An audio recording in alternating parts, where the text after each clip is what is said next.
Ancient aliens and the pyramids of Giza.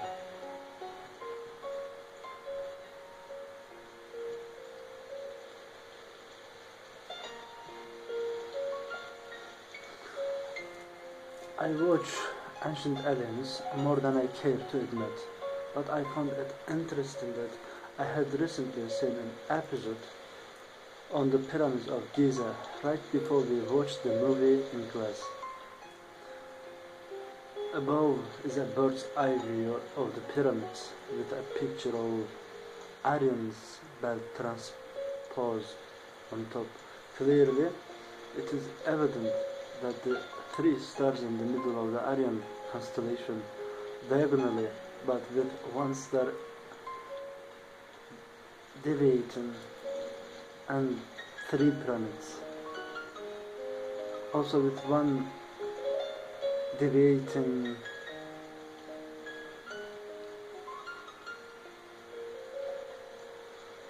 from the diagonal, and the relative positions of stars and pyramids match each other perfectly. Even the brightness of the stars matches the size of the pyramids. Giza consists of two almost equally tall pyramids and a smaller one which is only 53% of the height of the other two. The belt of Orion consists of two almost similarly bright stars and one with only 50% of the brightness of the other two. The smallest pyramid is the one which deviates from the diagonal, as does the dimmest star.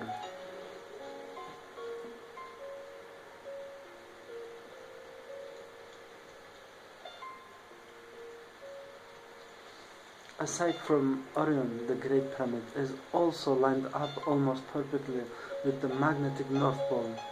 With that being said, the Egyptians had access to a compass, nor had it even been invented for a few thousand years after the Egyptians were gone. During the evening of the summer solstice, from the view of the Sphinx, the sun set right between the Great Pyramid and its neighbor. For the Egyptians to be able to do this, they must have known the day of the summer solstice, and they therefore must have known the exact length of the year, or 365.25. Again, a fact not discovered until long after the Egyptians were gone.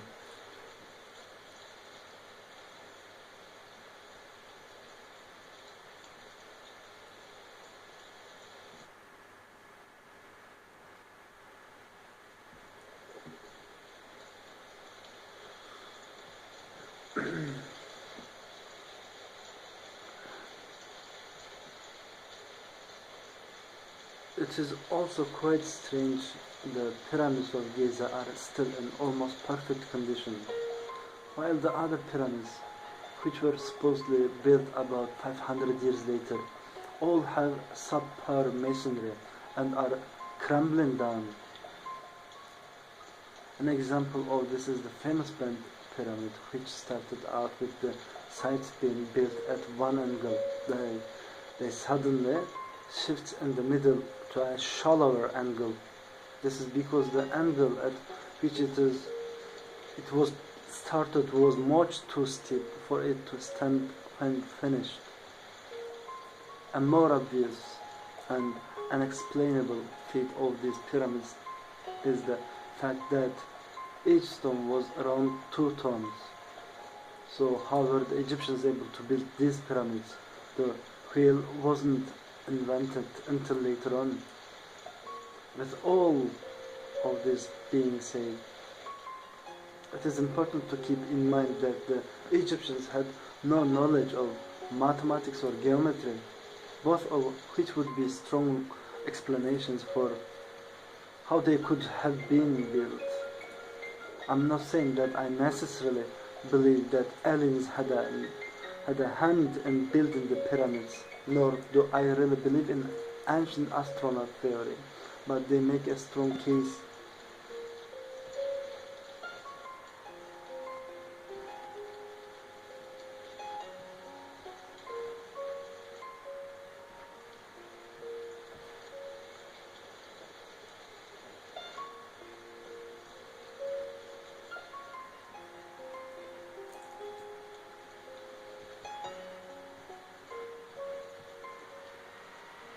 that aliens built the pyramids? Mankind is responsible for numerous achievements in technology, art, and science. However,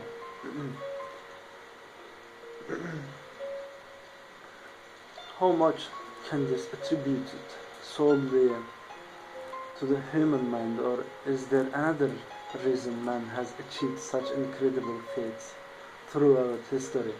To look at ancient structures built thousands of years ago, how could such primitive men have built such architectural wonders that remain standing today? This is a question that archaeologists and historians have sought to answer by interpreting relics and other archaeological finds and by analyzing ancient texts. However, some people believe that the real explanation for our significant human achievement is by receiving a little out of this world help from some distant friends.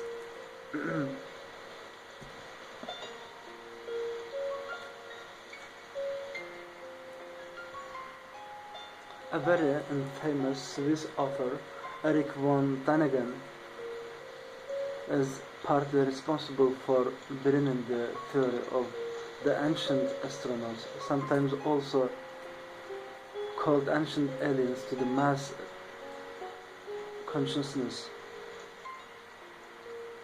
In his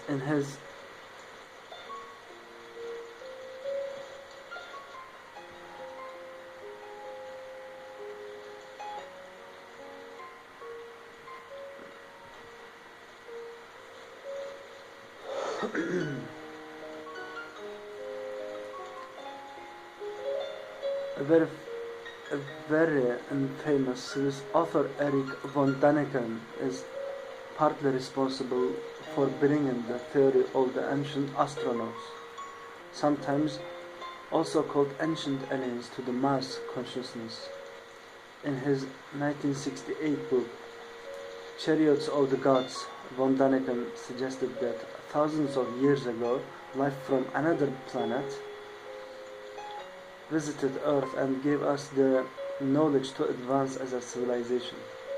He states that many religious texts refer to divine spirits coming from the sky above, therefore claims that his evidence suggests these beings descended to Earth and taught humans how to live and develop religion, and with many other skills.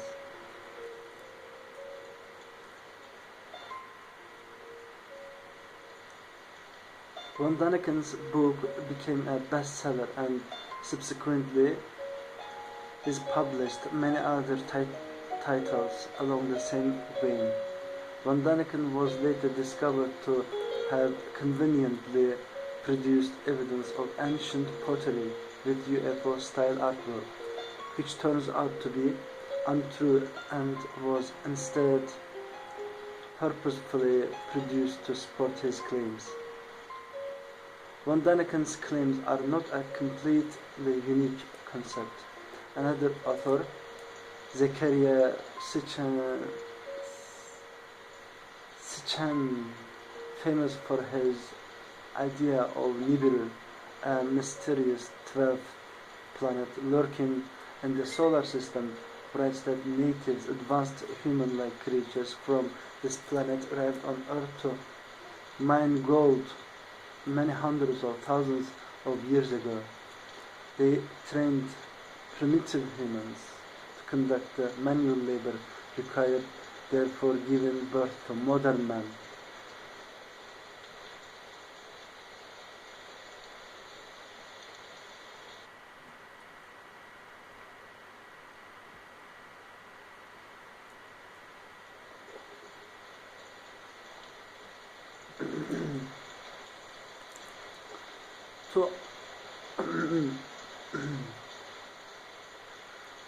Two rather more credible authors, Carl Sagan and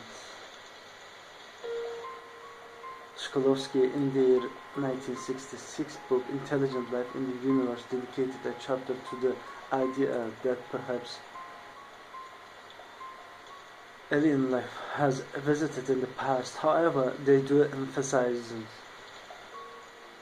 that this idea is merely guesswork and is unconfirmed. Many science fiction novels and movies have also toyed with this idea, including a short story published in 1918, written by Jack London, which features an ancient civilization worshipping some kind of alien UFO. Although the idea of alien visitors to Earth being worshipped as gods really took off in the weird fiction of H.P. Lovecraft, movies such as 2001: A Space Odyssey also look to idea that early man is influenced by a kind of extraterrestrial find, and due out his year, Prometheus also promises to explore the origins of mankind in order to save it.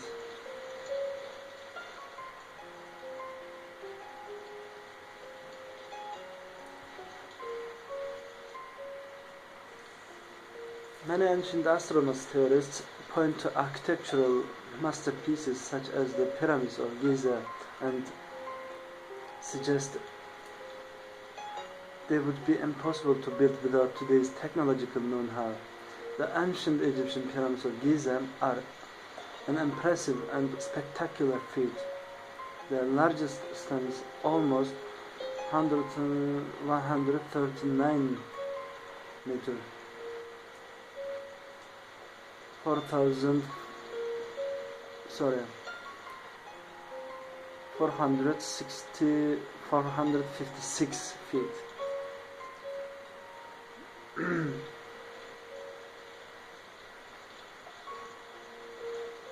Thought to have been originally taller, perhaps up to 8 meters, 26 feet taller, but over time has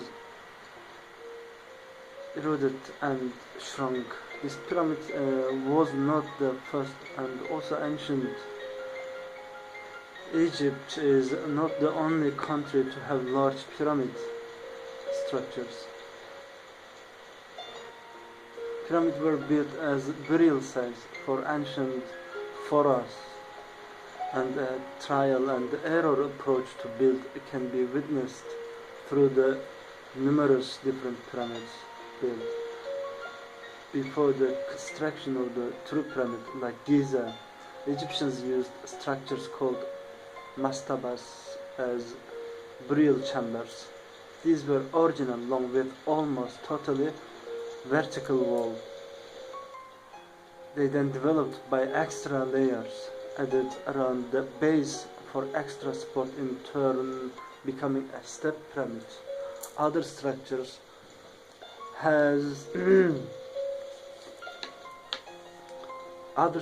such as the bent pyramid of Dashur give more support to the idea of men working out a system for themselves. The ancient pharaohs had a large workforce of thousands of skilled workers dedicated to building the pyramid of Giza, and as the saying goes, many hands make light work.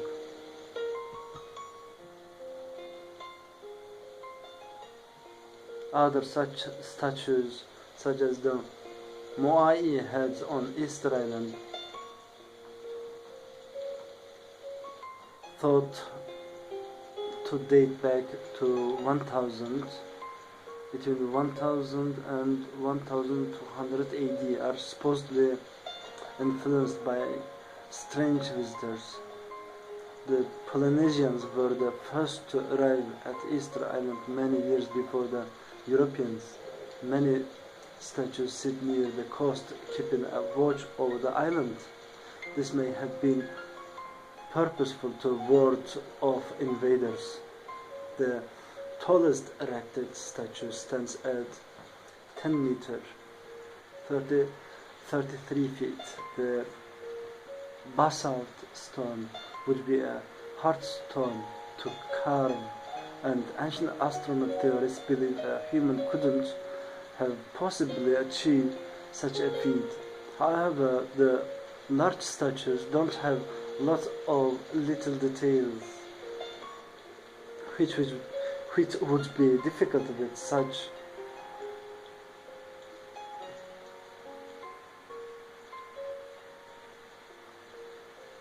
The tallest erected statue stands at 10 meters, 33 feet. The basalt stone would be a hard stone to carve, and ancient astronaut theorists believe a human couldn't have possibly achieved such a feat. However, the largest statues don't have lots of little details, which would be difficult with just a stone chisel. Instead, the faces have simple carved features, and the arms are thin on the bodies with hands not defined. These statues are big, so the features could be achieved.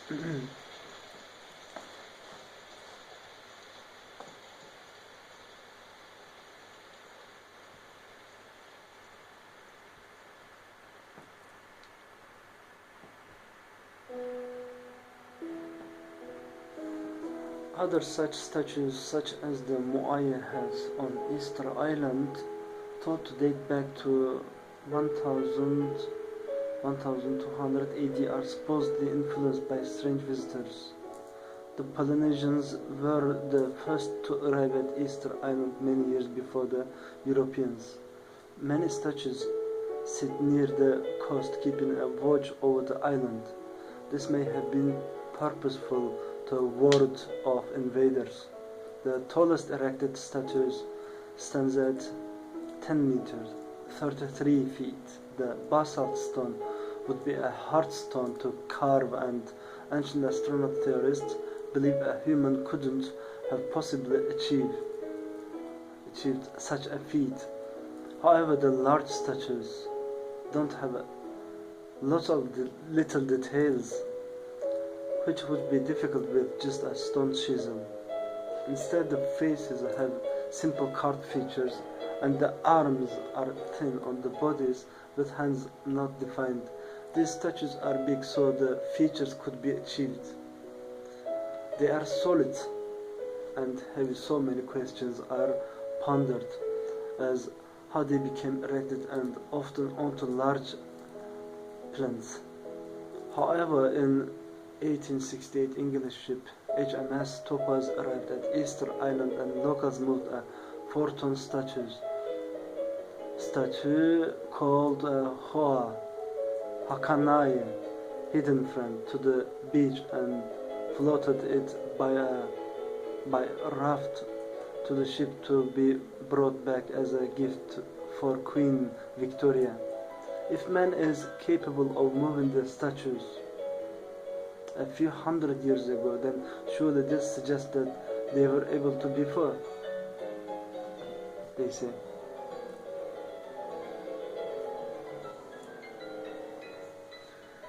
Many other mysterious finds are yet more ammunition for the ancient alien hypotheses, such as crystal skulls.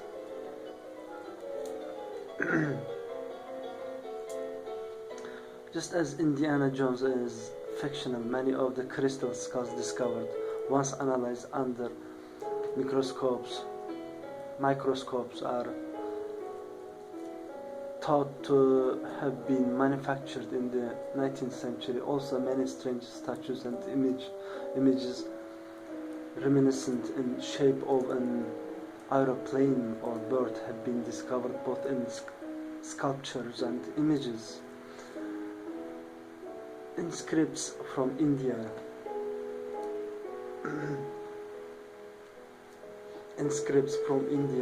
2000 years ago, people claim to have seen flying machines called vimanas. There were different types, one with man-made wings like a plane, and the other a disc shape.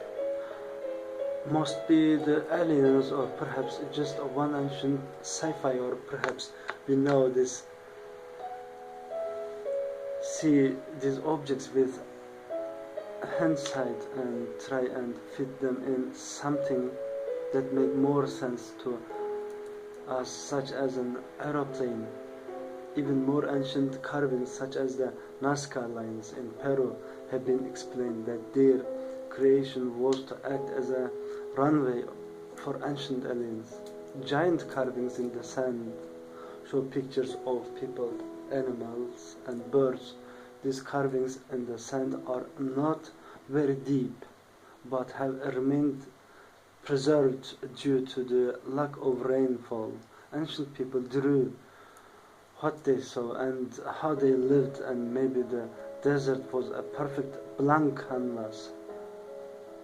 This article by Martina Redpath. Thanks for watching, thanks for listening.